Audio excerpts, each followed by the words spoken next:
CM ಸಾಹೇಬ್ರೆ, ನಿಮ್ಮ ಇಲಾಖೆಯಲ್ಲಿ ಭ್ರಷ್ಟಾಚಾರ ಹೆಚ್ಚಾಗ್ತಾ ಇದೆ. ಪ್ರತಿ ಇಲಾಖೆಯೂ ರೇಟ್ ಕಾರ್ಡ್ ಫಿಕ್ಸ್ ಮಾಡಿದೆ. ಮೋಹನ್ ದಾಸ್ ಪೈ ಸಿಎಂಗೆ ಟ್ವೀಟ್ ಮೂಲಕ ಟಾಂಗ್ ಕೊಟ್ಟಿದ್ದಾರೆ. ನಿಮ್ಮ ಇಲಾಖೆಯಲ್ಲಿ ಭ್ರಷ್ಟಾಚಾರ ತೀರಾ ಹೆಚ್ಚಾಗಿದೆ. ಸಿಎಂ ಅವರೇ, ನಿಮ್ಮ ಇಲಾಖೆಯಲ್ಲಿ ಭ್ರಷ್ಟಾಚಾರ ಹೆಚ್ಚಾಗಿದೆ, ಹಾಗಾಗಿ ಪ್ರತಿ ಇಲಾಖೆಯೂ ರೇಟ್ ಕಾರ್ಡ್ ಫಿಕ್ಸ್ ಮಾಡಿದೆ. ಈ ಹೋಟೆಲಲ್ಲಿ ಮೆನು ಕಾರ್ಡ್ ಇರುತ್ತಲ್ಲ, ಹಾಗೆ rate card. Mohandas Pai ಸಿಎಂಗೆ ಟ್ವೀಟ್ ಮೂಲಕ ಟಾಂಗ್ ಕೊಟ್ಟಿದ್ದಾರೆ. ಮೋಹನ್ ದಾಸ್ ಪೈ ಸಿಎಂಗೆ ಟಾಂಟ್ ಕೊಟ್ಟಿರುವಂತಹದ್ದು, ನಿಮ್ಮ ಇಲಾಖೆಗಳಲ್ಲಿ ಭ್ರಷ್ಟಾಚಾರ ತೀರಾ ಹೆಚ್ಚಾಗಿದೆ. ಬೇರೆ ಬೇರೆ ಇಲಾಖೆಯಲ್ಲಿ ಒಂದೊಂದು ಇಲಾಖೆಗಳು ಕೂಡ ರೇಟ್ ಕಾರ್ಡ್ ಅನ್ನು ಇಟ್ಕೊಂಡಿದೆ. ಉದ್ಯಮಿ Mohandas Pai X post ಮೂಲಕ ಬೇಸರ. ಕೈಗಾರಿಕೆ ಅನುಮೋದನೆಗೆ ಕಾಲಮಿತಿ, ಹೂಡಿಕೆದಾರರಿಗೆ ಸಮಸ್ಯೆ ತಪ್ಪಿಸಲು ಏಕ ಗವಾಕ್ಷಿ ಯೋಜನೆ ಅಡಿ ಅನುಮೋದನೆಗೆ ಸರ್ಕಾರ ಪ್ಲಾನ್ ಮಾಡಿದೆ. ನೆರೆಯ ರಾಜ್ಯಗಳಲ್ಲಿ ಅನುಮೋದನೆ ಸಿಗುತ್ತಿರುವ ಬಗ್ಗೆ ಅಧ್ಯಯನಕ್ಕೆ ನಿರ್ಧರಿಸಲಾಗಿದೆ. ರಾಜ್ಯ ಸರ್ಕಾರದ ಈ ನಿರ್ಧಾರವನ್ನು ಸ್ವಾಗತಿಸಿರುವ ಪೈ ಸಲಹೆಯನ್ನು ಕೂಡ ನೀಡಿದ್ದಾರೆ. ಮುಖ್ಯಮಂತ್ರಿಗಳೇ, ನಿಮ್ಮ ಯೋಚನೆಗೆ ಧನ್ಯವಾದಗಳು. ಆದರೆ ಅಧಿಕಾರಿಗಳು ಅನುಮೋದನೆ ನೀಡಬೇಕಾಗಿರೋದ್ರಿಂದ ಏಕ ಗವಾಕ್ಷಿ ಯೋಜನೆ ಕಾರ್ಯನಿರ್ವಹಿಸಲು ಸಾಧ್ಯವಿಲ್ಲ. ಏಕೆಂದರೆ ಇಲಾಖೆಗಳಲ್ಲಿ ಭ್ರಷ್ಟಾಚಾರ ತೀರಾ ಹೆಚ್ಚಾಗಿದೆ. ಒಂದೊಂದು ಇಲಾಖೆಯಲ್ಲಿಯೂ ಕೂಡ ರೇಟ್ ಕಾರ್ಡ್ ಇಟ್ಟುಕೊಂಡಿದ್ದಾರೆ. ದಯವಿಟ್ಟು ಆಂಧ್ರ ಪ್ರದೇಶದ ಮಾದರಿಯಲ್ಲಿ ಸೆಲ್ಫ್ ಸರ್ಟಿಫಿಕೇಟ್ ಸಿಗುವಂತೆ ರೂಪಿಸಿ ರಚನೆ ಮಾಡಿ. ಸಿಎಂ ಅವರೇ, ನಿಮ್ಮ ಇಲಾಖೆಯಲ್ಲಿ ಭ್ರಷ್ಟಾಚಾರ ಹೆಚ್ಚಾಗಿದೆ.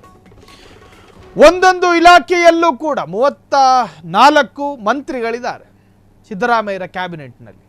34 ಮಂತ್ರಿಗಳು ಅಂದರೆ 34 ಇಲಾಖೆ ರಾಜ್ಯದಲ್ಲಿ ಇದೆ ಅಂತ ಅರ್ಥ. 1-2-3 ಇಲಾಖೆ ಸಿಎಂ ಸಿದ್ದರಾಮಯ್ಯನವರೇ ಇಟ್ಕೊಂಡಿದ್ದಾರೆ. ಇನ್ನೊಂದು 2 ಇಲಾಖೆ ಡಿ ಕೆ ಶಿವಕುಮಾರ್ ಅವರಿಗೆ ಕೊಟ್ಟಿದ್ದಾರೆ.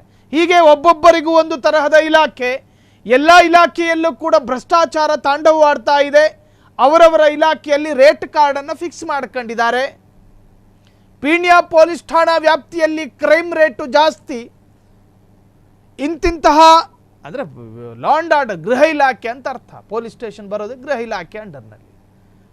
ಪೈ ಹೇಳಿದ ಆರೋಪದ ಆಧಾರದಲ್ಲಿ ಹೇಳೋದಾದರೆ ಗೃಹ ಇಲಾಖೆಯಲ್ಲೊಂದು ರೇಟ್ ಕಾರ್ಡು, ಲೋಕೋಪಯೋಗಿ ಇಲಾಖೆಯಲ್ಲೊಂದು ರೇಟ್ ಕಾರ್ಡು, ಕಂದಾಯ ಇಲಾಖೆಯಲ್ಲೊಂದು ರೇಟ್ ಕಾರ್ಡು, ಹೀಗೆ ಬೇರೆ ಬೇರೆ ಇಲಾಖೆಯಲ್ಲಿ ಒಂದೊಂದು ರೇಟ್ ಕಾರ್ಡ್ಗಳನ್ನು ರೂಪಿಸಲಾಗಿದೆ. ಹಾಗಾಗಿ ಆಂಧ್ರ ಪ್ರದೇಶದಲ್ಲಿ ಭ್ರಷ್ಟಾಚಾರವನ್ನು ತಡೆಯೋದಕ್ಕೆ ಅಲ್ಲಿನ ಸರ್ಕಾರ, ಚಂದ್ರಬಾಬು ನಾಯ್ಡು ನೇತೃತ್ವ, ಅದಕ್ಕಿಂತ ಮುಂಚಿತವಾಗಿಯೂ ಕೂಡ ಇತ್ತು ಜಗನ್ಮೋಹನ್ ಆಳ್ವಿಕೆಯಲ್ಲೂ ಕೂಡ, ಅಲ್ಲಿನ ಭ್ರಷ್ಟಾಚಾರ ತಡೆಯೋದಕ್ಕೆ ಟ್ರಾನ್ಸ್ಪರೆಂಟ್ ಆದಂತಹ ಪಾರದರ್ಶಕವಾದಂಥ ಒಂದು ಯೋಜನೆಯನ್ನು ತರಲಾಯಿತು, ಸರ್ಕಾರಿ ಯೋಜನೆ. ಆ ಮಾದರಿಯನ್ನು ಕರ್ನಾಟಕದಲ್ಲೂ ಕೂಡ ರಚನೆ ಮಾಡಿ ಅನ್ನೋ ಸಲಹೆಯನ್ನು ಪೈ ಕೊಟ್ಟರು. ಒಬ್ಬ ಉದ್ಯಮಿಯಾಗಿದ್ದುಕೊಂಡು ಸಿದ್ದರಾಮಯ್ಯನವರಿಗೆ ಟ್ವೀಟ್ ಮುಖಾಂತರ ಸಲಹೆ ಕೊಡ್ತಾರೆ ಅನ್ನುವುದಾದರೆ ಇದು ಉದ್ಯಮ ಲೋಕದಲ್ಲೂ ಕೂಡ ಚರ್ಚೆ ಆಗಬೇಕಾದಂಥ ವಿಚಾರವೇ. ಒಂದೊಂದು ಇಲಾಖೆಗಳು ಕೂಡ ರೇಟ್ ಕಾರ್ಡನ್ನು ಇಟ್ಕೊಂಡಿದೆ. ಉದ್ಯಮಿ ಪೈ ಅವರಿಂದ ಸಿದ್ದರಾಮಯ್ಯನವರಿಗೆ ಪೋಸ್ಟ್ ಮುಖಾಂತರ ಸಲಹೆ, ಕೈಗಾರಿಕೆ ಅನುಮೋದನೆಗೆ ಕಾಲಮಿತಿ, ಹೂಡಿಕೆದಾರರಿಗೆ ಸಮಸ್ಯೆ ತಪ್ಪಿಸಲು ಏಕ ಗವಾಕ್ಷಿ ಯೋಜನೆ ಅಡಿ ಅನುಮೋದನೆಗೆ ಸರ್ಕಾರದ ಪ್ಲಾನ್ ಮಾಡಿದೆ. ನೆರೆಯ ರಾಜ್ಯಗಳಲ್ಲಿ ಅನುಮೋದನೆ ಸಿಗುತ್ತಿರುವ ಬಗ್ಗೆ ಅಧ್ಯಯನಕ್ಕೆ ನಿರ್ಧರಿಸಲಾಗಿದೆ. ರಾಜ್ಯ ಸರ್ಕಾರದ ಈ ನಿರ್ಧಾರವನ್ನು ಸ್ವಾಗತಿಸಿರುವಂತಹ ಪೈ ಸಲಹೆಯನ್ನು ಕೂಡ ನೀಡಿದ್ದಾರೆ. ಮುಖ್ಯಮಂತ್ರಿಗಳೇ, ನಿಮ್ಮ ಯೋಚನೆಗೆ ಧನ್ಯವಾದಗಳು. ಆದರೆ ಅಧಿಕಾರಿಗಳು ಅನುಮೋದನೆ ನೀಡಬೇಕಾಗಿರೋದ್ರಿಂದ ಏಕಗವಾಕ್ಷಿ ಯೋಜನೆ ಕಾರ್ಯನಿರ್ವಹಿಸಲು ಸಾಧ್ಯವಿಲ್ಲ. ಏಕೆಂದರೆ ಇಲಾಖೆಗಳಲ್ಲಿ ಭ್ರಷ್ಟಾಚಾರ ತೀರಾ ಹೆಚ್ಚಾಗಿದೆ. ಒಂದೊಂದು ಇಲಾಖೆಯಲ್ಲಿಯೂ ಕೂಡ ರೇಟ್ ಕಾರ್ಡ್ ಇಟ್ಕೊಂಡಿದ್ದಾರೆ. ದಯವಿಟ್ಟು ಆಂಧ್ರ ಪ್ರದೇಶದ ಮಾದರಿಯಲ್ಲಿ ಸೆಲ್ಫ್ ಸರ್ಟಿಫಿಕೇಷನ್ ಸಿಗುವಂತೆ ನೀವು ರೂಪಿಸಬೇಕು ಅಂಥೇಳಿ ಸಿಎಂ ಸಿದ್ದರಾಮಯ್ಯನವರಿಗೆ ಉದ್ಯಮಿ ಪೈ ಟ್ವೀಟ್ ಮುಖಾಂತರವಾಗಿ ಸಲಹೆಯನ್ನು ಕೊಟ್ಟಿದ್ದಾರೆ. ಕ್ಷಣ ಕ್ಷಣದ ಸುದ್ದಿಗಳಿಗಾಗಿ ಫ್ರೀಡಂ ಟಿವಿ ಸಬ್ಸ್ಕ್ರೈಬ್ ಮಾಡಿ, ಲೈಕ್ ಮಾಡಿ ಹಾಗೂ ಫಾಲೋ ಮಾಡಿ. ಹೊಸ ಸುದ್ದಿಗಳ ನೋಟಿಫಿಕೇಶನ್ಗಾಗಿ ಬೆಲ್ ಐಕಾನ್ ಮೇಲೆ ಕ್ಲಿಕ್ ಮಾಡಿ.